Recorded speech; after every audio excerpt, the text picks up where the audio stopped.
Is Ryan Senechal. Senechal?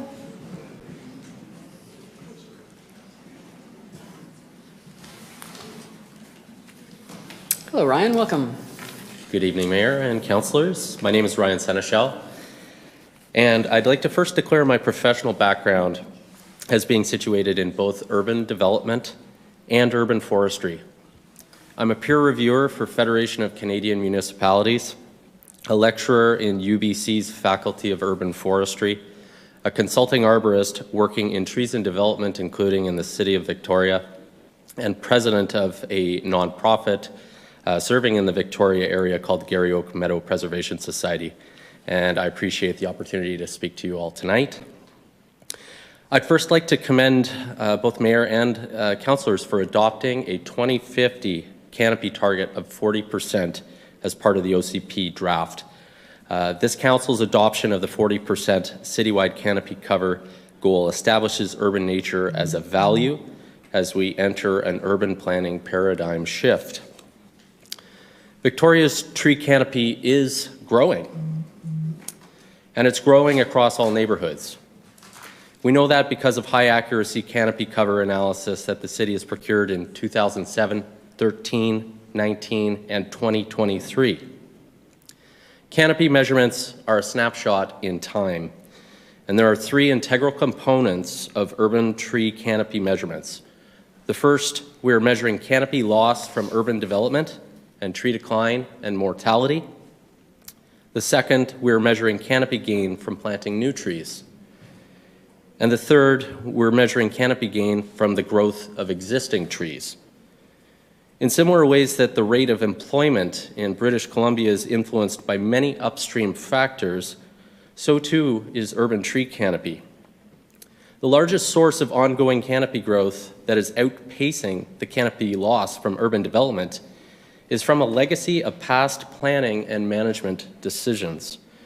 The results we're considering today in Victoria's canopy analysis are from planning and management decisions that predate this elected group and the group before that.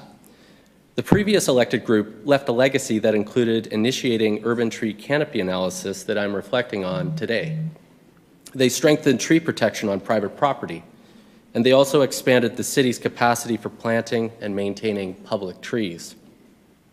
Setting a target of 40% for 2050 will leave a lasting legacy for this elected group, with one caveat. You must take actions to assure that these targets are achievable. The OCP draft proposes to reduce the space dedicated on new development lots for landscape from 9% to 6%. The tree protection bylaw in its present form is not compatible with this reduction in plantable space. The first reason has to do with the development site's ability to achieve the tree protection bylaw's minimum number of trees on the developed lot. Using the city's open data, I ran a quick analysis on what a 9% and a 6% landscape dedication means for meeting minimum tree quantity and soil volume requirements in development using only replacement trees.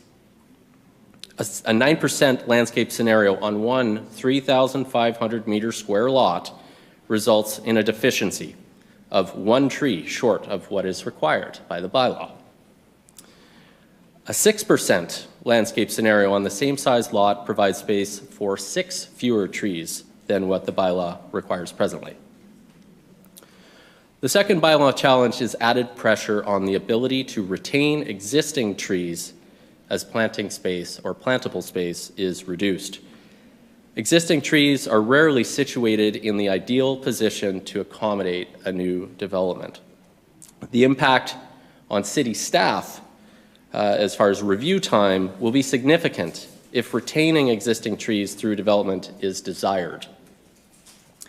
In conclusion, with proposed OCP changes of 6% landscape space being misaligned with the tree protection bylaw's primary mechanisms to grow canopy on private property, how will we get to 40% in 2050? Thank you. Thank you very much. Up next is